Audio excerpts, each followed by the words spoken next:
everybody. It's Abby from Craft Industry Alliance. Hope you're having a fabulous day today.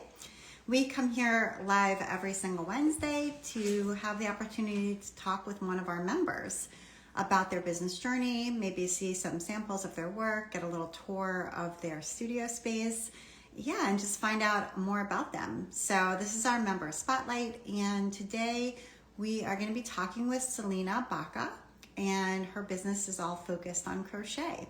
So I'm excited for Selena to be joining us in just a few minutes. And while we're waiting for Selena to arrive, I thought I would just give you a little update on a couple other things happening here at Craft Industry Alliance. So first of all, we have a wonderful webinar coming up next week. It's going to be on Thursday of next week. And it's all about setting up effective meta ads. So ads on Facebook and ads on Instagram. And if you're like me and you've tried to set these ads up yourself in the past, you probably know they are incredibly confusing. And you get into the back end and don't really know exactly what is going to work best and how to set them up properly. So I'm very excited to have Stephanie Smith, who really has tons of expertise in meta ads. She worked for a bunch of really big companies and got incredible training there. And then she now works with. I'm excited to learn from her. She's taught with us at H&H Americas before, and now she's going to do a virtual session for our members. So if that sounds like it might be of interest to you, I hope you will join us. It's going to be next week on Thursday at 1 p.m. And we do a webinar every single week, every single month for our members that's taught by an industry expert. So let's see. I see Selena, I see you are here. And it says that you're live, but you're not, which is strange. Oh, there we go. Let's see if I can accept your request. Sorry, that might have been my user error. So hopefully Selena will be joining us momentarily. And anyway, so that's our webinar that's coming up next Thursday. A couple other things going on. We are sending out an email tomorrow to invite everybody who will be at H&H Americas, the industry trade show, May 7th through 9th, to join us for the Golden Scissors Awards ceremony on the morning of May 7th at 8:30. And I'm excited about that. And right after the Golden Scissors Awards ceremony, we will go right into the State of the Industry panel. So I hope you'll be there for that. There you are. Hi, Selena. How are you? Hi. Great. How are you? Good. I was just doing some announcements while we were waiting for you to come on. I'm very excited to see you and happy to learn more about you and also about your business. And I have to say, when it comes to yarn, crochet is my favorite. So I'm excited to talk with you about crochet. So tell us a little bit, about your business now, and then we'll kind of back up and figure out how you got here. Sure. Yeah, so nice to be here. Thank you so much for the opportunity. I'm Selena Baca, and I actually have two crochet businesses right now. I started out, 15 years ago, Selena Baca Crochet, and that was really just where I was teaching, writing patterns, trying to figure out what the heck I was doing in the crochet world. And then that blossomed into a longer story, but I'll give you the shorter one. It blossomed into starting the American Crochet Association back in 2015. And that's where I just provide approachable resources so that people can continue their crochet education in really fun ways. That's great. And I love that. I'm all about teaching. I think, I used to be a teacher, and I think teaching your craft is, number one, incredibly satisfying. And it's how we keep this ecosystem going. It's how we keep new crafters coming in and getting excited and wanting to buy patterns and wanting to buy yarn and hooks and supplies, etc. So I think that's super important. So when it comes to crochet, how did you learn? Did you learn as a child or did you learn later? Yeah, no, I learned as a kid. I was born and raised in Hawaii, and we were super hippie, dippy people. And in my school, we did really artistic things, and crochet was one of them. So I learned when I was like 5. It was just something they put in our hands. They walked us through it. And we did really funky things. Like we learned how to make granny squares, and my teacher put them together and made blankets for like local shelters and things like that. So it Wow, was that's really so hands on cool. from an early age. Yeah. Yeah, I wish all schools did that. I feel like that's such a nice opportunity, and a lot of people don't realize that they would really like crochet because nobody's ever shown it to them. So if you learn Right. when, and you can crochet as a child. I mean, I think a child as young as 5 or 6, depending on, their aptitude for it, but is definitely able to learn how to crochet. It's not, I think one thing that people sometimes think is it's complicated. It's actually not that Mhm. complicated. I mean, you Yeah. tell me, what do you think? No, I think that it's broken down into a few different things, and I think interest is first and foremost. So I never put an age on it. My daughter was 5, probably 4.5, 5, when she saw me crocheting and had an interest, and she picked it up like it was just innate. It was just part of her. It was so easy for me to teach her, and it's still something that she enjoys doing to this day. She's very good at it. And then my youngest was totally not interested until probably 9, and then said, Mom, I'm going to learn. We're going to do it together. Uh, they started one stitch and they were like, wow, this is a lot of sitting. This is not for me. So I think interest Yes, is the right. door. And if they're interested and they can sit for, I don't know, 20 minutes and, enough to kind of get the lesson, then I think that and they want to keep that interest, then it doesn't matter the age. I think that they're going to pick up a lot more. I agree with you. I think that's great. And so, I feel like I want to touch a little bit on the closure of Joanne, only because I do feel like a lot of beginner crocheters. I know people, for example, who saw someone at work crocheting over lunch and said, "Teach me how to do that." They, got excited about it, and then they said, "Oh, go to Joanne and get, this inexpensive yarn, inexpensive hook, so you can get started." And then that's the gateway in. And so we're losing those now. What are your thoughts about that and sort of how this sort of world needs to pivot a little bit in order to keep the new people who maybe don't want to spend a whole lot of money up front, interested and able to get started? Yeah, I've had so many conversations on this specific topic just in my communities because I have my perspective. I do have a few Joannes in my local area and driving distance. Um, and what I found is that they don't have any kind of craft store. They don't even have like a Joann's or Michael's within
hear you though. Oh, Oh, are there, you I can hear you now. Okay, I can see you, I can hear you. okay? Say you're back. I'm glad. I don't know what happened. Do you know? I have no idea. I don't know if it was on my end or your end, but Okay, we're we're here. back again. All right. So we were talking about the closure of Joanne and helping sort of new crocheters find new resources. Yeah. So I rambled a lot. I'm not sure how much of that was caught. Probably none of it. So just start again. Okay, so this, ever since I heard, and I think the community heard that Joann's was going to be closing, we've been having a lot of conversations in the communities that I run. Some people have Joann's, some people have all the craft stores, some people have none of them. And so we're all having these conversations about, well, how are people going to learn?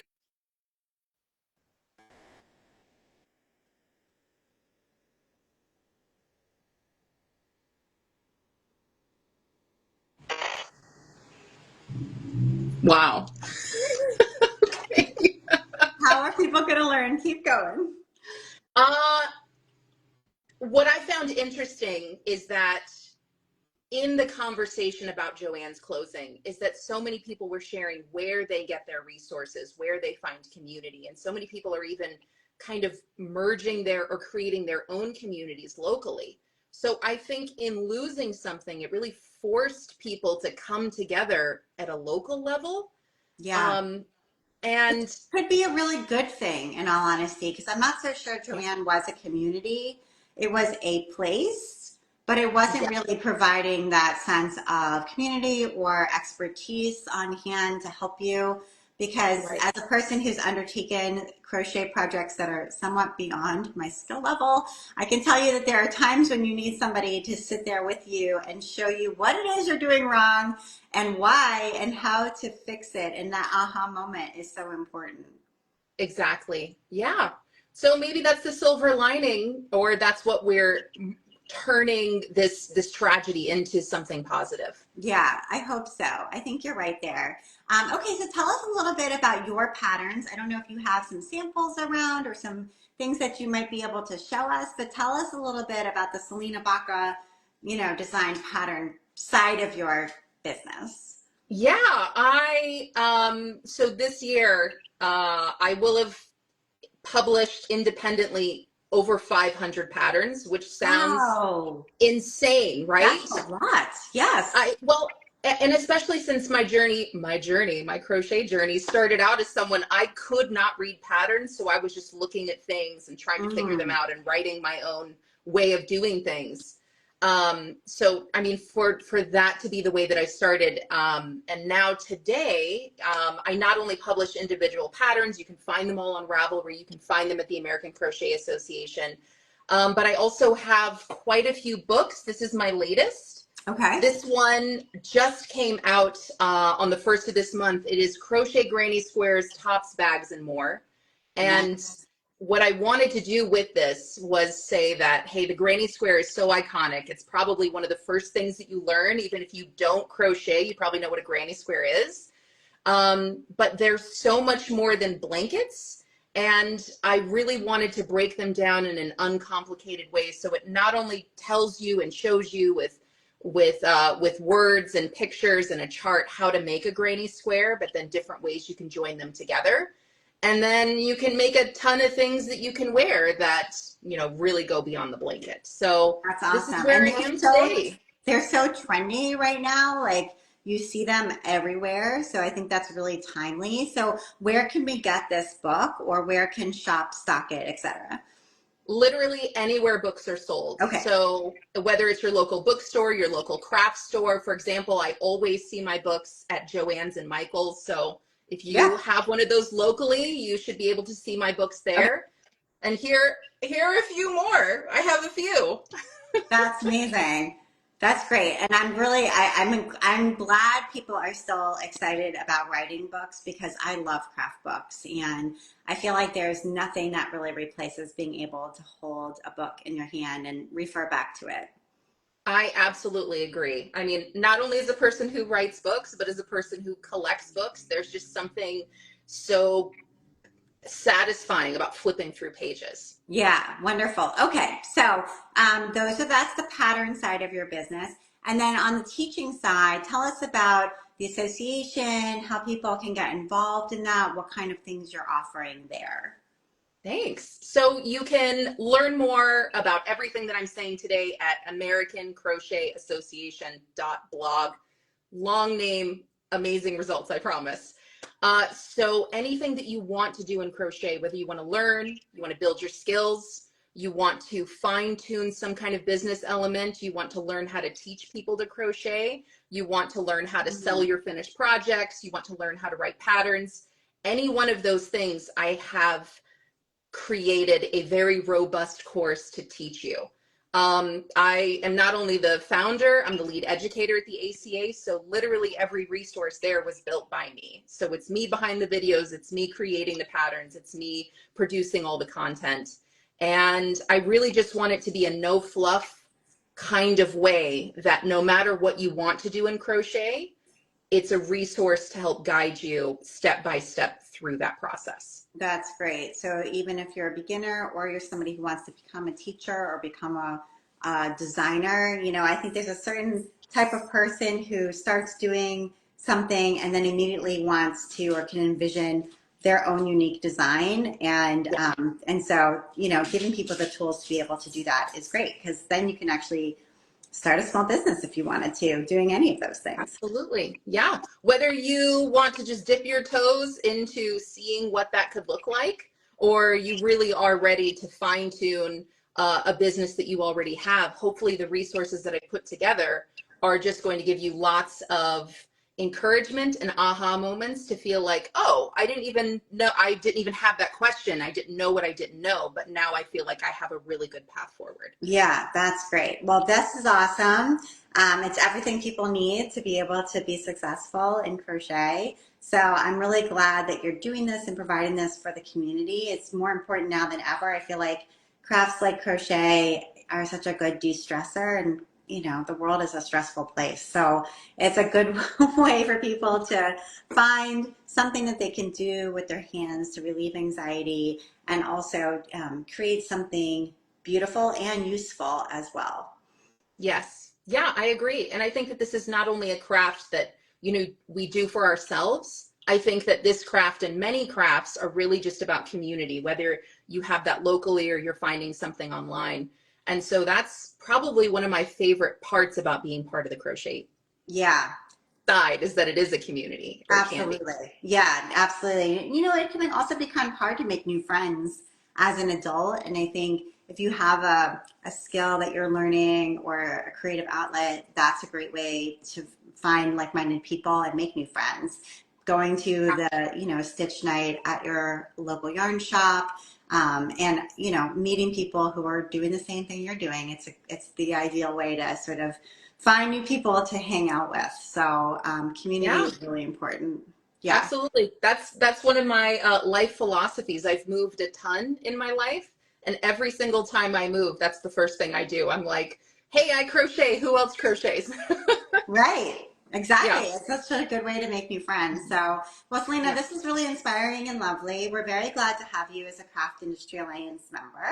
Thank you for hanging in through our various technical difficulties, but we made it work. And it was great talking to you and seeing you again. Thanks for having me on, Abby. This is so much fun. Yeah. Okay. Thank you, everybody who joined us today, and we'll see you next week. All Thank right. Bye, you. everybody. Bye.